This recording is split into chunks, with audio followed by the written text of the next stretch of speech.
बेरहमी से रेते गए गले। पोस्टमार्टम रिपोर्ट में हिला देने वाला खुलासा।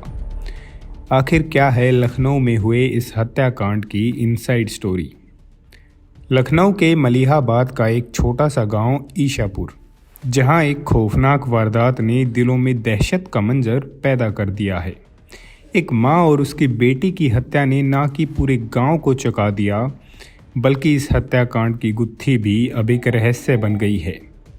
गीता उम्र 26 साल और उसकी मासूम बेटी दीपिका जिसकी उम्र 7 साल है, दोनों को घर में घुसकर बेरहमी से मौत के घाट उतार दिया गया।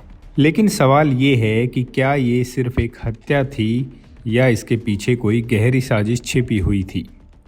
पुलिस के हाथों में एक चौंकाने वाला सुराग आया है। गीता के 2 मोबाइल फ़ोन, जिनमें से एक बंद था जबकि दूसरे से कॉल रिकॉर्ड्स और व्हाट्सएप चैट्स पूरी तरह से डिलीट कर दी गई थी। क्या किसी ने जानबूझकर इन डिजिटल ट्रेस को मिटा दिया था ताकि कोई सुराग ना मिले। इन दोनों मोबाइल फ़ोन को अब फोरेंसिक जांच के लिए भेज दिया गया है और जांच से कुछ और रहस्यमय तथ्यों का पर्दाफाश हो सकता है। जब पुलिस ने घटनास्थल की जांच की तो पाया कि किचन में खाना बना हुआ था, बेसन से कुछ पकवान की तैयारी, लेकिन उस घर की शांति, वो भोजन और सब कुछ जैसे शांत था, जैसे कुछ हुआ ही ना हो। ये भी एक संकेत था कि हत्यारे ने अपना काम करने से पहले घर का माहौल पूरी तरह से नष्ट कर दिया था।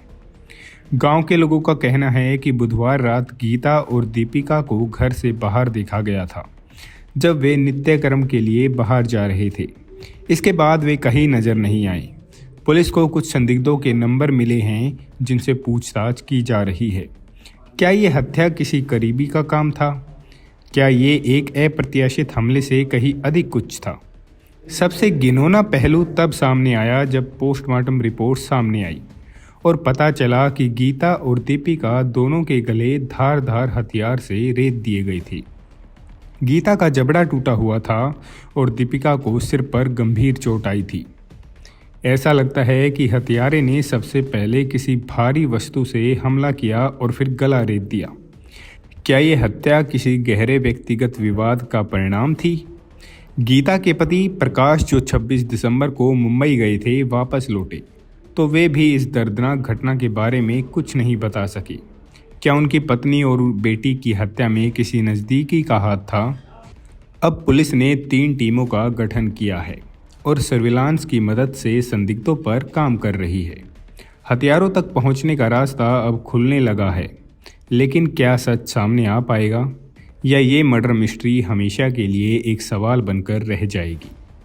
ईशापुर की ये हत्या अब केवल एक सनसनी नहीं, बल्कि एक सस्पेंस से भरी कहानी बन गई है, जिसका जवाब सिर्फ समय ही दे सकता है। आपका इस पूरी कहानी पर क्या कहना है, मुझे कमेंट बॉक्स में ज़रूर लिखें।